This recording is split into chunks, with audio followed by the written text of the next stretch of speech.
प्रणितीला सुद्धा मी सांगणार आहे की तू सुद्धा या प्रचारात उतरली पाहिजेस।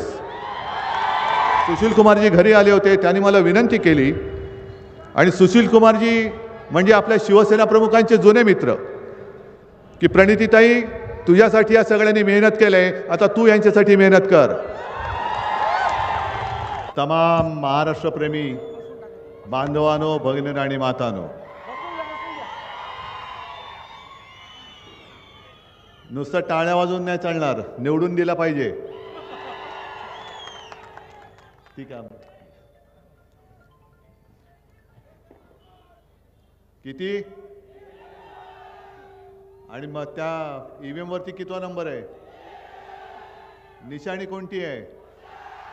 शाबास, हृदयात पोचले, घराघरात, आणि नुसती हृदयामध्ये पोहोचून नाही चालणार, हृदयात पेटली पाहिजे। आणि ती अशी पेटली पाहिजे की या भ्रष्टाचारांच्या बुडाला आग लागली पाहिजे।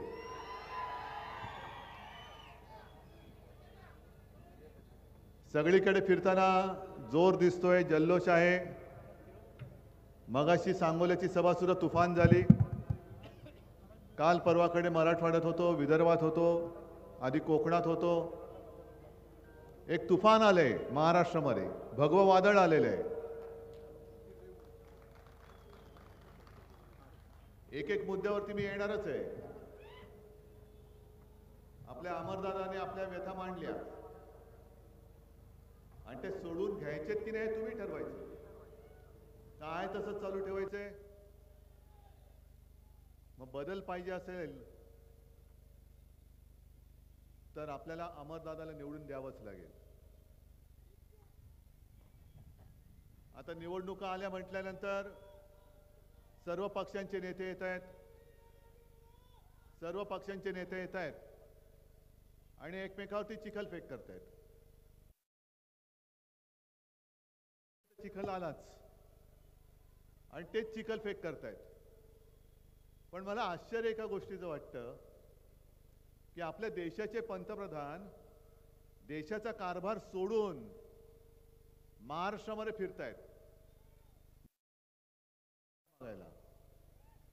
बरं, मागतायत तो मागतायत, स्वतःला तोंड दाखवायला लाज वाटते स्वतःच्या चेहऱ्यावरती,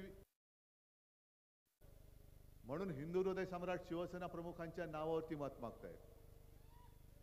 मोदीजी, हेच तुम्हाला मी सांगत होतो की महाराष्ट्रामध्ये मोदी गॅरंटीला किंमत नाहीये। हे बघा, हे समोरून येतंय। म्हणजे काही वर्षांपूर्वी मोदींनी नोटबंदी केली होती, तसं आता महाराष्ट्राने मोदींची नाणेबंदी केलेली आहे। चालतच नाही, सगळ्या फुकटच्या गॅरंट्या, ये मेरी गॅरंटी आहे, मेरी गॅरंटी आहे। कुठली गॅरंटी यशस्वी झाली ते तरी सांगा। 2014 पासून यांच्या थापा सुरू झाल्या, जुमल्या। 15 लाख रुपये देणार, किती लोकांना मिळाले? 2 कोटी लोकांना देशभरामध्ये दर वर्षाला रोजगार देणार, किती लोकांना मिळाले?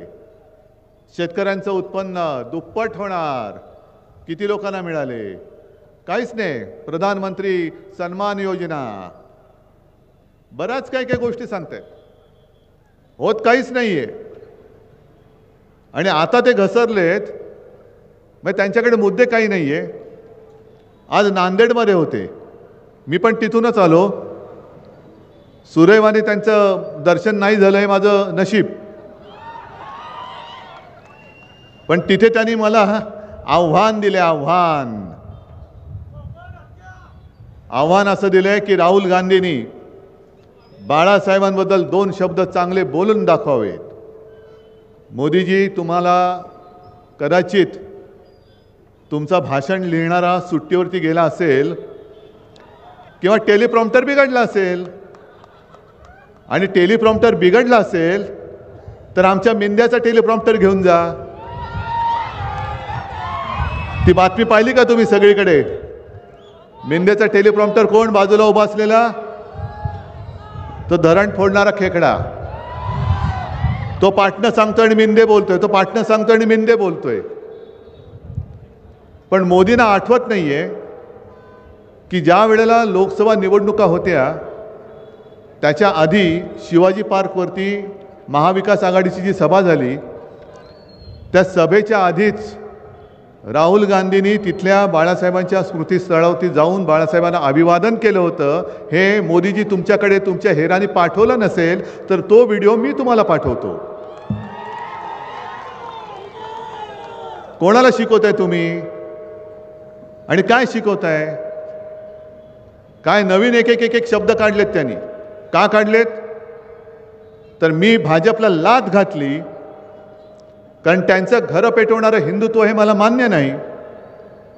मला जे माझ्या आजोबाने आणि माझ्या वडिलांनी जे शिकवलं ते घरातलं चूल पेटवणारं हिंदुत्व आहे आणि ते हिंदुत्व मी अंगीकारल्यामुळे भाजपला ते हिंदुत्व नकोय. आता सुद्धा त्याने हिंदू मुसलमान दंगे भडकवायचे. हिंदू मुसलमान दंगे भडकवल्यानंतर हिंदूंमध्ये मराठी अमराठी करायचे. मग मराठी माणसांमध्ये जातीपातीवरनं दंगे भडकवायचे. मग दुसऱ्याची घरं पेटून द्यायची, दुसऱ्यांच्या घराच्या होळ्या पेटवायच्या आणि आपल्या पोळ्या भाजायच्या.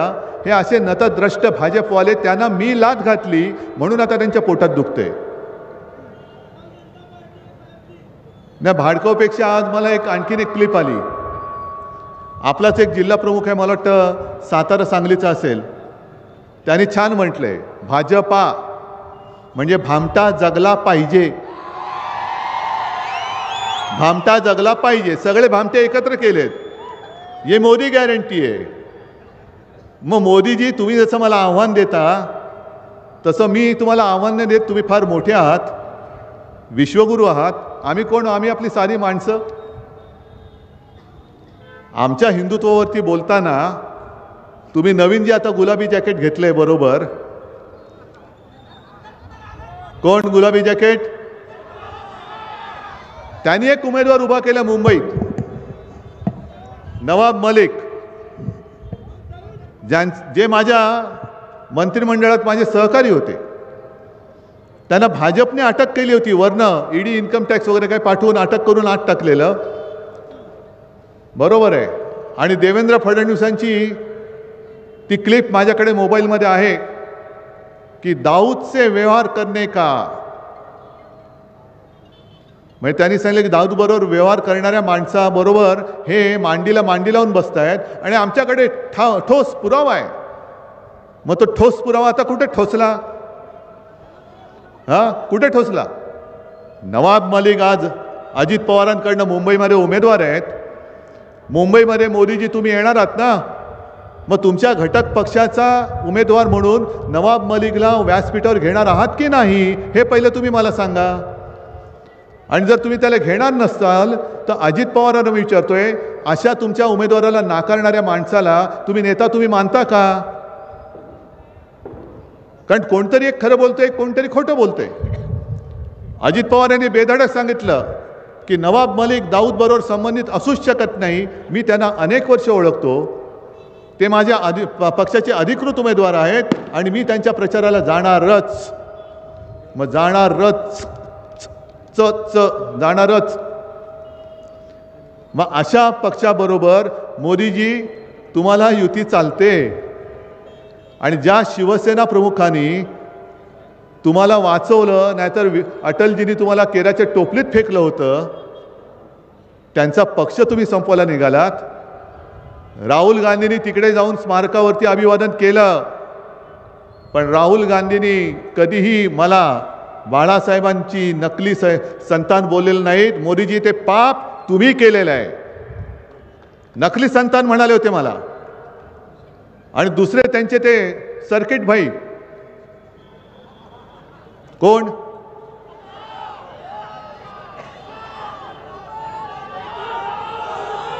कोण?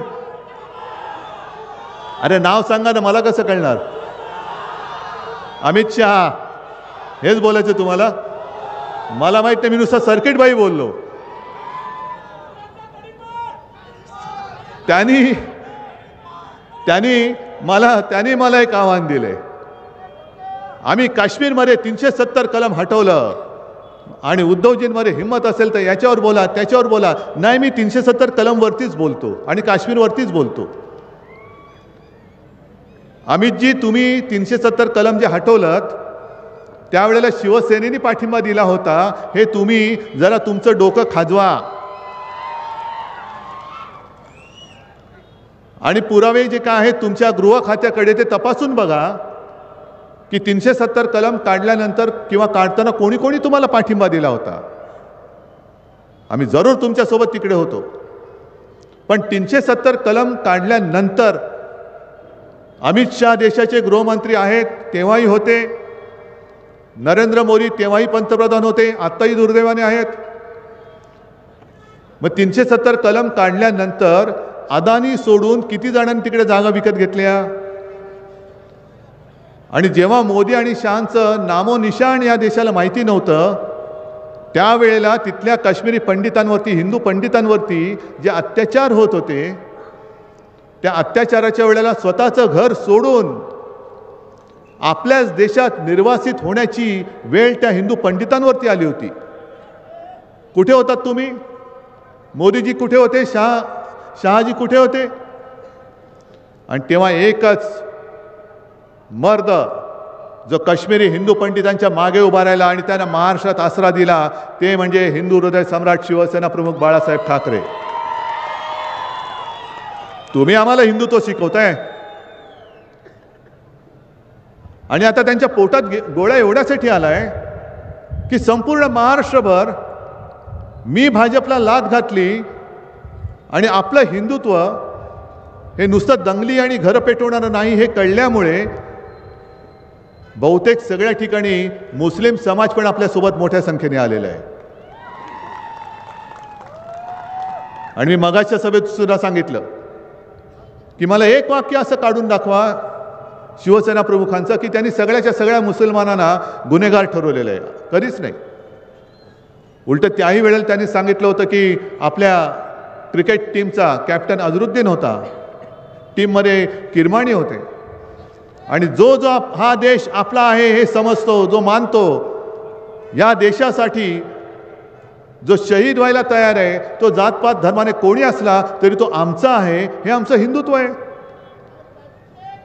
साबीर शेख तर आपलेच होते. आणि मग हीच जर का तुमची आता वृत्ती असेल तर मोहन भागवत मध्ये जामा मशिदीत का गेले होते? कुठे गेले तुमचं हिंदुत्व? मोदीजी सुद्धा मध्ये मध्ये मशिदीत का जातात? बरं, काश्मीरमध्ये सुद्धा त्या मेहबूबा मुफ्तीसोबत कसे तुम्ही सरकारमध्ये गेला होतात? चंद्रबाबूचा जाहीरनामा तुम्हाला मान्य आहे का? त्यांच्याबरोबर तुम्ही तिथे सत्तेमध्ये बसलायत. पण ह्या गोष्टी महाराष्ट्राशी संबंधितच नाहीये. मी मानतो ना 370 कलम काढला, आम्ही पाठिंबा दिला, पण आज तुम्हाला इथे पाणी मिळते. मगाशी जे अमरनी सांगितलं, MIDC नाही, पाणी नाही, रस्ते नाही, रोजगार नाही, सगळं नाही, पण आम्ही 370 कलम काढलं ना. काय उपयोग आहे त्याचा? अहो, इकडे आम्ही महाराष्ट्र म्हणून आमच्या हक्काचे प्रश्न आणि त्याच्यासाठी न्याय तुमच्याकडे मागतोय आणि तुम्ही आम्हाला अशी आव्हानं देता पोकळ. मग मी त्यांना एक आव्हान देतोय, मोदीजी तुम्हालाच मी आव्हान देतोय. राहुल गांधींवरनं तुम्ही मला आव्हान दिलं, मी तुम्हाला राहुल गांधीवरनंच आव्हान देतोय. मणिपूर जे पेटलेलं आहे आणि फार पूर्वीची गोष्ट नाही, 4 दिवसापूर्वीची गोष्ट आहे. ज्या वेळेला मोदी आणि शहा महाराष्ट्रामध्ये प्रचार करायला फिरतायत, त्याच वेळेला मणिपूरमध्ये तो जिरीबाम म्हणून एक जिल्हा आहे, त्या जिल्ह्यात एका 31 वर्षीय आदिवासी महिलेवरती 3 मुलांची आई, तिच्यावरती घरात घुसून अत्याचार करण्यात आला आणि तिला जिवंत पेटवून देण्यात आलं, जिवंत. मग मोदीजी, मी तुम्हाला आव्हान देतोय, राहुल गांधी मणिपूरमध्ये जाऊन आले, नरेंद्र मोदी अजून मणिपूरमध्ये का गेले नाहीत, हे माझं तुम्हाला आव्हान आहे. का तुम्हाला नुसता महाराष्ट्र प्रचारासाठी तुम्ही येताय? तुम्ही देशाचे पंतप्रधान आहात की भाजपाचे स्टार प्रचारक आहात? तुम्ही देशाचे पंतप्रधान म्हटल्यानंतर एवढे दिवस झाले, वर्ष झालं, 2 वर्ष झालं, मणिपूर पेटतोय, महिलांवरती अत्याचार होत आहेत, घराच्या घरं पेटवली जात आहेत, कोणालाही अटक होते नाही होते काहीच कल्पना नाही. ही बातमी कशी बशी सुटली तिकडनं आणि इथे आली, अन्यथा रोज तिकडे काय होत असेल काहीच माहिती नाही आम्हाला. कसली पोकळ आव्हान देताय तुम्ही?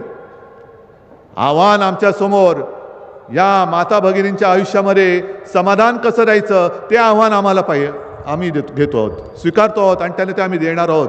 पाणी देणार आहोत, घरं देणार आहोत, अगदी महिलांना सुरक्षा सुद्धा देणार आहोत. 1,500 रुपये तुम्हाला देतात. तो काल परवाकडे बघितलं ना, तो दुसरा त्यांचा एक नालायक कोण, महाडिक, मुन्ना महाडिक म्हणतात त्याला. म्हणजे मुन्नाबाई MBBS मधला मुन्ना दिसतोय. तो मुन्ना महाडिक म्हणाला की ज्यांना आम्ही पैसे दिलेत त्या महिला जर का महाविकास आघाडीच्या सभेला गेल्या तर त्यांचे फोटो काढून ठेवा. तुम्ही महिलांना काय नोकरी देताय का? नोकर समजताय? माझ्या महाराष्ट्रातल्या माता भगिनींना तुम्ही महिना 1,500 रुपये देता म्हणजे काय तुमचे त्या नोकर झाले की काय? ही मस्ती जी आहे ती उतरवण्यासाठी आपण आलो. आणि मी जे वचन देतोय तुम्हाला महाविकास आघाडी म्हणून पंचसूत्रीमध्ये, आम्ही मस्तीत वागत नाही. पण 1,500 काय, आम्ही दर महिन्याला तुम्हाला 3,000 रुपये देणार आहोत. काहीतरी लोकांना द्यायचं बोला. दाढीवाला नुसता जिकडे म्हणजे कुठे दाढी खाजवले तरी पैसे काढतोय. या 50 कोट्याचा सूड तुम्हाला उगवावा लागेल. 50 कोटी घेऊन म्हणजे गद्दारांना 50 कोटी आणि माता भगिनींना फक्त 1,500. मग किती 1,500 केल्यानंतर 50 कोटी होणार आहे ते बघा. जो गद्दारी करतो त्याचा भाव कोट्यानी कोटी आहे. आणि जी महिला राबते, कसं बसं घरदार सांभाळते, महागाई तिची 2 टोकं जी आहेत, समाधानाचं आणि संसाराचं, हे जुळूच देत नाही. 1,500 हातात घेतल्यानंतर घरी येईपर्यंत संपतात. आणि हे आपले टगे मोठ्या गाड्या घेऊन, मग अशी मी गेलो होतो ना, काय डोंगर, काय झाडं, काय कसली मस्ती. पण आज मुद्दामून मी इकडे आलेलो आहे सोलापूरमध्ये. अमरसाठी तर आलोयच, पण महाविकास आघाडीसाठी सुद्धा आलोय. आणि मला इथल्या खास करून सोलापूर जिल्ह्यातल्या आहेत सगळे काँग्रेस राष्ट्रवादीचे आहेत सोबत. जरा थांब रे दादा, एकदम जोशात नको येऊ, जरा थांब. सगळ्या आपल्या मित्रपक्षांना सांगायचे की आपण एक मोठं स्वप्न बघतो आहोत, महाराष्ट्रासाठी बघतो आहोत, महाराष्ट्र स्वावलंबी करण्यासाठी बघतो आहोत, महाराष्ट्र सामर्थ्यवान करण्यासाठी बघतो आहोत. अशा वेळेला कोणत्याही अपक्षाचं मांजर आडवं जाऊ देऊ नका. कारण मतांमध्ये जर फूट झाली, मी त्यांच्यासारखं नाही बोलत बटेंगे तो कटेंगे, नाही. कोणी कोणाची हिंमत आहे कापायची? आम्ही आहोत ना इकडे. पण इकडे त्यांनी जर कोणी उभे केले असतील आपली मतं कापायला, तर अशाला आता अजिबात भूलू नका. आता मशाल हाती घेतले ना, तर मशाल हाती घेतल्यानंतर मशालच हातामध्ये घ्या. कारण नाही तर हे जर का इकडे फुटले तर पुन्हा डोक्यावर कोण बसणार? हेच. मग हाच करंटा कारभार कोणामुळे होईल? आपली मतं जो फोडेल त्याचं हे पाप असणार आहे. म्हणून हे मतं फाटाफुटीचं राजकारण मी अगदी काँग्रेसला सांगतोय, राष्ट्रवादीला सांगतोय, तुम्ही सगळे सोबत आहात. पण जसं दोन्हीकडचे खासदार, आम्ही कोणत्या पक्षाचं आहे ते न पाहता माझ्या शिवसैनिकांनी काय जे असेल ते तन मन धन अर्पण करून आपले दोन्ही खासदार आणले आणि मोठा विजय या सोलापूर जिल्ह्यामध्ये मिळवला. आज मला तीच अपेक्षा तुमच्याकडनं आहे. सगळेजण येत आहेत, कामं करतायत. पण अजूनही अगदी आत्ता प्रणिती नाही आहे. आता प्रणितीला सुद्धा मी सांगणार आहे की तू सुद्धा या प्रचारात उतरली पाहिजेस. कारण मी स्वतः प्रणितीताईच्या प्रचारासाठी आलो होतो ना. तुम्ही सगळे होतात. सुशील कुमारजी घरी आले होते, त्यांनी मला विनंती केली. आणि सुशील कुमारजी म्हणजे आपल्या शिवसेना प्रमुखांचे जुने मित्र. मी आपल्या उमेदवाराच्या 2-3 सभा सोडून मुद्दामून मी प्रणितीताईसाठी आलो होतो. आता प्रणितीताईला सुद्धा मी सांगतोय, तिला आज इकडे नाही, ती मला वाटतं विदर्भात आहे, की प्रणितीताई तुझ्यासाठी या सगळ्यांनी मेहनत केलंय, आता तू यांच्यासाठी मेहनत कर. कारण जर काय आपल्याला आघाडी म्हणून नातं टिकवायचं असेल आणि ह्या नतद्रष्ट भाजप आणि त्यांच्या युतीला आपल्याला हद्दपार करायचं असेल, तर आता ही एकजूट जी झालेली आहे त्या एकजुटीमध्ये कुठेही आता तूट फूट असता कामा नये. कारण भारतीय जनता पक्षाचं जे चाललेलं आहे की हम महाराष्ट्र को लुटेंगे और दोस्तों को बांटेंगे, महाराष्ट्र लुटला जातोय आणि ते पाहिलं जात नाही म्हणून मी मैदानात उतरलेलो आहे. का मी अमरसाठी मत मागायला आलोय? कारण महाराष्ट्र लुटला जातोय, त्या लुटारूंच्या हातातनं महाराष्ट्र आपल्याला वाचवायचं आहे. आज सगळं काही जे आहे ते आपल्या हक्काचं हे गुजरातला चाललेलं आहे. मी गुजरातच्या विरोधात नाही, गुजरात त्यांच्या पण नाहीये, पण याला कारणीभूत आहेत ते मोदी आणि शहा आहेत, जे महाराष्ट्राचा घात करतायत. अहो, तुम्ही देशाचे पंतप्रधान आहात, महाराष्ट्र सुद्धा या देशामधलाच आहे. नव्हे, अनेकदा अनेक वेळेला हे महाराष्ट्राने सिद्ध केलेलं आहे की ज्या ज्या वेळेला देश संकटात येतो त्या आणि मग जसं भाजपला जीवदान देणारी शिवसेना ती तुम्ही संपवायला निघालात, तसाच देशाला आधार देणारा महाराष्ट्र तुम्ही संपवायला निघालात. सगळं जे काय आहे ते एकतर गुजरातला नेत आहेत आणि दुसरं मुंबई कोणाच्या घशात. अहो, नुसतं एवढ्या पुरतं नाहीये, मुंबई पुरतं मर्यादित नाहीये. मी नागपूरमध्ये गेलो होतो, तिकडे चंद्रपूरची शाळा अदानीला दिलेली आहे. कोल्हापूरला गेलो होतो, आपले उमेदवार आहेत KP पाटील, ते भाषणात बोलले आमच्याकडचं पाणी आणि अदानीला विकलेलं आहे. मग उद्या इथल्या शेतकऱ्यांचे सातबारा सुद्धा अदानीच्या नावाने केले तर तुम्ही दात कोणाकडे मागणार? आहे हिंमत कोणाकडे दात मागायची? कारण सर्वोच्च न्यायालय आता 3रे न्यायमूर्ती निवृत्त झाले. मग आता आम्ही न्याय कोणाकडे मागायचा? यमाई देवीकडे. कारण चंद्रचूड साहेब तिकडे गेले होते तो राम मंदिराचा फैसला करण्याच्या आधी आणि देवीने त्यांना सुबुद्धी दिली. अहो, चंद्रचूड साहेब आमच्यासाठी एकदा तरी जायला पाहिजे होतं यमाई देवीकडे. दिली असती त्यांनी सुबुद्धी आणि लोकशाही वाचली असती. पण न्यायालयात न्याय मिळत नाहीये. दरवाजे ठोकून ठोकून सुद्धा हात दुखायला लागले, पण आता न्याय मिळत नाहीये. 4थे आता सरन्यायाधीश आले, खंडपीठ बदललं, पण आमचा न्यायाची मागणी अखंड आहे, चालूच आहे. आज नाही तर उद्या, उद्या नाही तर परवा.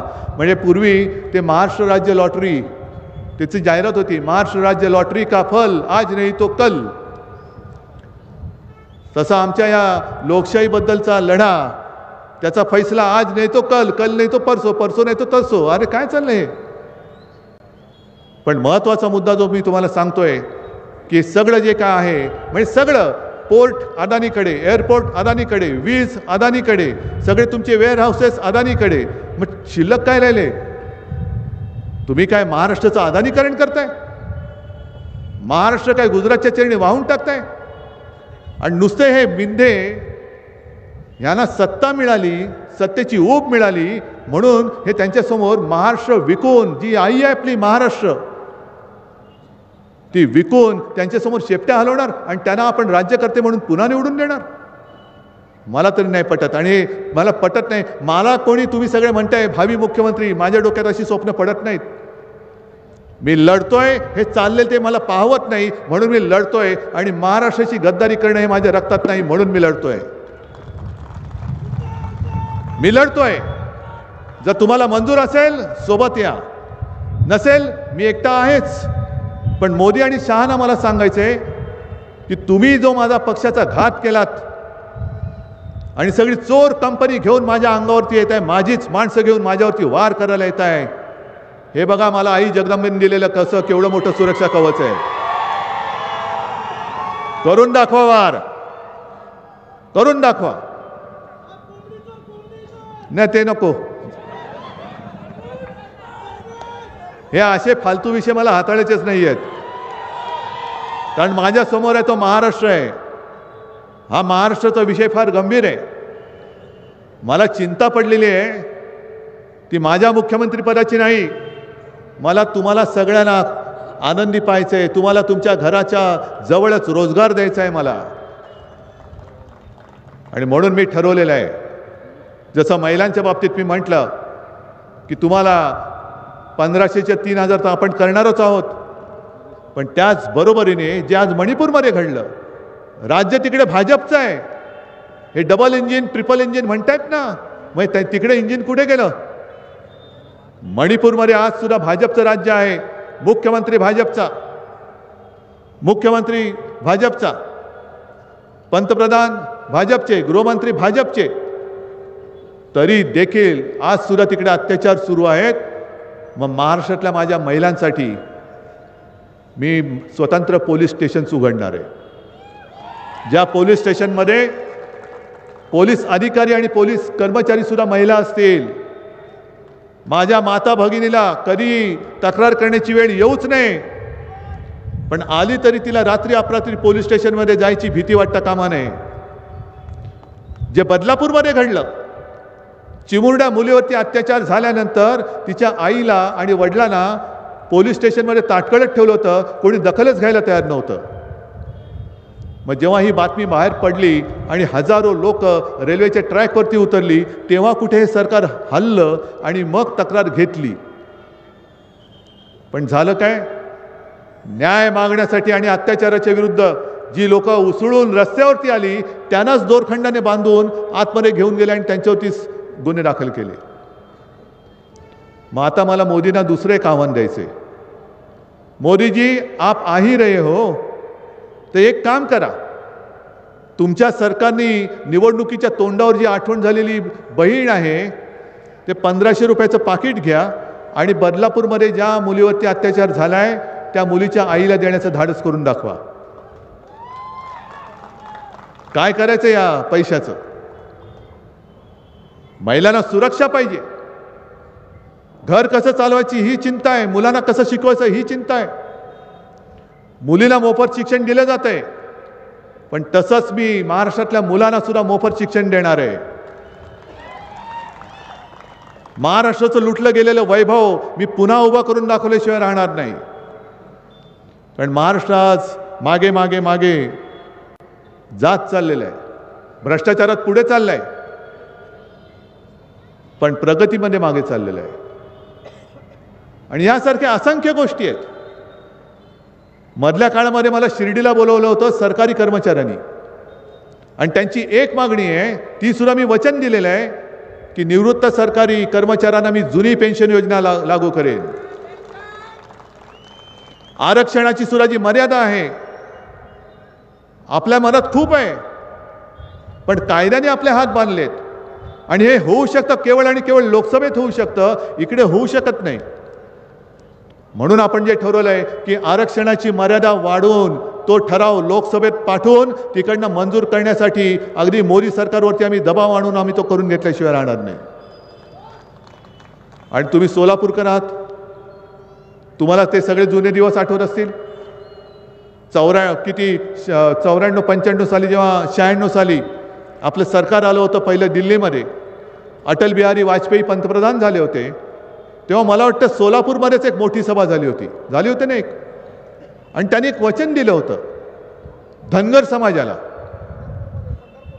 पंढरपूरमध्ये काय वचन दिलं होतं? माझं सरकार आल्यानंतर असं अटलजी म्हणाले होते की पहिल्या कॅबिनेटमध्ये धनगरांना मी आरक्षण देईन. हे अटलजींचं वचन होतं. मोदीजी, तुम्ही बसलात तिकडे, पूर्ण करण्याची ताकद आहे का तुमच्यात? तर इकडे मत मागायला या. कारण तुम्ही ज्या काही भिंती उभ्या करून ठेवलेल्या आहेत, मराठा समाज, ओबीसी, धनगर, आदिवासी, ही सगळी माझ्या महाराष्ट्राच्या आईची लेकरं आहेत. महाराष्ट्र माझा इकडे गुण्यागोविंदाने नांदतोय. जसं छत्रपती शिवाजी महाराजांच्या पदरी 18 पगड जाती जमातीत विखुरलेले सगळे मराठी होते, पण त्यांनी सगळ्यांनी मिळून हिंदवी स्वराज्य स्थापन केलं होतं. आणि आज आपल्याला सगळ्यांना मिळून आपला महाराष्ट्र हा टिकवायचा आहे. आणि या महाराष्ट्राला जर आज आपण वाचू शकलो नाही, तर मला नाही वाटत उद्या कोण शिल्लक राहील. मी जे तुम्हाला सांगतोय, कदाचित तुम्हाला वाटत असेल की मतं पाहिजेत म्हणून मी तुम्हाला जास्त काहीतरी सांगतोय, पण हे दिसतंय तुम्हाला सगळ्यांना. आता नुसतं मी मुंबई कोणाच्या घशात घातली बोलल्यावरती तुम्हाला बोलला तुम्ही अदानी. पंढरपूर आता अटलजींची आठवण करून दिली, तुम्ही म्हणालात पंढरपूर. नुसतं सर्किट म्हणल्यानंतर तुम्ही कोण बोललात? मग तुम्हाला दिसतंय ना रे. मग ह्याच्यासाठी मी लढायला उभा आहे, तर तुम्ही काय, तुम्ही लढणार आहात की नाही? आणि सगळ्यात एकच, बाकीचं सगळं विसरून जा. कारण माझ्याकडे मी हा वचननामा खिशात घेऊनच फिरतोय. हा नुसता एवढाच वचननामा नाही आहे, तर ह्याच्या पाठीकडे तो एक QR कोड दिलेला आहे. कारण हल्ली आता नवीन टेक्नॉलॉजी आले. हे कोणी आत्ता येऊन बघावं. मी पाहता आपल्या उमेदवाराकडे देतो, मोबाईलवरती स्कॅन केला की आपला सविस्तर वचननामा त्याच्यात वाचायला मिळतो. हा तू घे आणि दाखव सगळ्यांना, आणखीन कॉपीज येतील. आणि त्याचं 1 मिनिट मी कवर मुद्दामून दाखवतोय. कारण कोरोनाच्या काळामध्ये आपण जे काही केलं होतं, म्हणजे तुम्हीच केलं होतं. मी तुम्हाला सांगत होतो आणि तुम्ही ऐकत होतात. मोदी शाह आले नव्हते वाचवायला, अदानी आला नव्हता, मोदी शाह आले नव्हते. आणि तुम्ही कोण दुसरं म्हणाल ते काय टरबूज का काय, ते आले होते का? उलट मागे लागले होते माझ्या, मंदिर उघडा, हे उघडा, ते उघडा. अहो म्हटलं उघडा काय, इकडे लोक पटपट मरतील. आणि मला तेव्हा कोश्यारीने पत्र लिहिलं होतं की तुम्हाला असा काय साक्षात्कार होतो का की मंदिर बंद ठेवणे विणे. म्हटलं मला साक्षात्कार होत नाही, मी तुमच्या एवढा महान नाही. तुम्ही कोरोना काळामध्ये सुद्धा मुंबईत राहून मलई खाल्ली, ते आम्हाला सगळ्यांना माहिती आहे, मी त्यातलं नाही. पण त्या काळामध्ये सुद्धा आपण कुठेही उपचाराविना मृत्यू होऊ दिले नाही, ना ऑक्सिजन विना होऊ दिले. आणि जसं गुजरातमध्ये आणि उत्तर प्रदेशमध्ये सार्वजनिक चिता पेटल्या होत्या, तुमच्या सगळ्यांच्या सहकार्यामुळे महाराष्ट्रात आपण ती वेळ येऊ दिली नाही. याचं एक मला नक्की समाधान आहे, नक्की समाधान आहे. आणि तेच ह्यांना नको आहे, तेच ह्यांना नको आहे. म्हणजे तुम्हाला कल्पना नाही येणार त्यावेळेला काय परिस्थिती होती.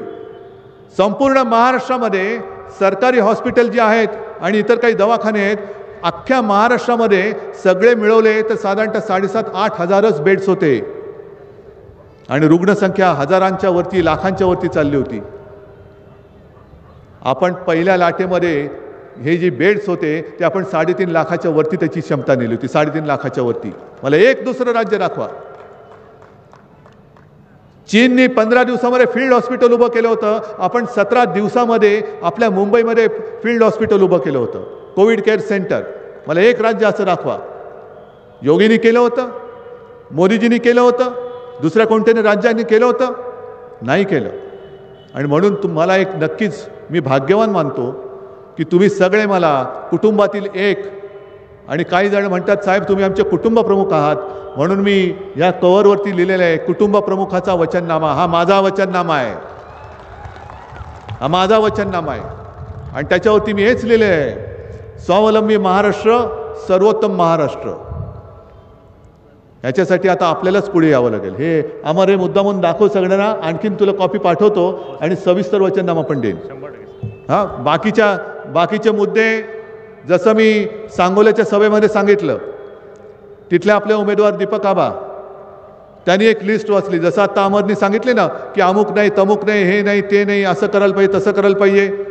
हे माझ्यासमोर पण ठेवले. पण मी तुमच्या समोर आज अमरला सांगतोय, अमर ही लिस्ट मी आता घेणारच नाही तुझी. हे आत्ता तू जे काय मागतोय हे मी इकडे ऐकणारच नाहीये. पण तू जेव्हा ही लिस्ट आमदार होऊन मला विधानसभेत देशील तेव्हा मी तुझं हे सगळ्याच्या सगळं शब्दाच्या शब्द मागे ऐकेन. आता या किती मागण्या आहेत? 10-15 मागण्या आहेत. भरपूर मागण्या आहेत.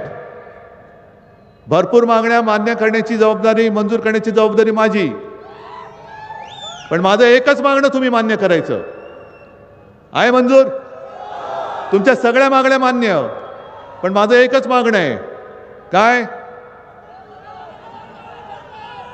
तुमचं निवेदन जे आहे ते आमदार अमर दादा यांनी मला विधानसभेत द्यायचं. ठरलं आपलं? नक्की तुमच्यावरती जबाबदारी टाकू. मग आता सगळी मतं, महाविकास आघाडीची मतं ही आपल्याला अमरला दिलीच पाहिजेत. मी अपक्ष ओळखत नाही, महायुतीला तर आता उभंच करत नाही मी. हा नाही, बीजेपीच्या बी टीम आहेत, सी टीम आहेत. मुद्दामून आपल्याला अपशकुन करायला काही जण उभे केलेत. वाटेल ते बोलतील, वाटेल ते सांगतील.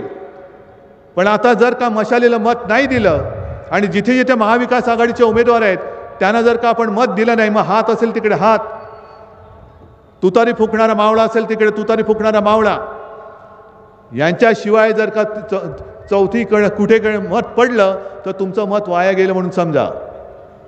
आपल्याला आपला महाराष्ट्र हा मजबूत करायचा आहे आणि म्हणून तुम्हाला सगळ्यांना हात जोडून विनंती करतोय की या सगळ्या मागण्यांची जबाबदारी मी घेतोय, पण माझ्या एका मागण्याची जबाबदारी तुमच्यावरती मी सोपवतो आणि अमरला प्रचंड मताने विजयी झाल्याची बातमी ही तुम्ही मला द्यायची आहे आणि मला खात्री आहे ती दिल्याशिवाय तुम्ही राहणार नाही.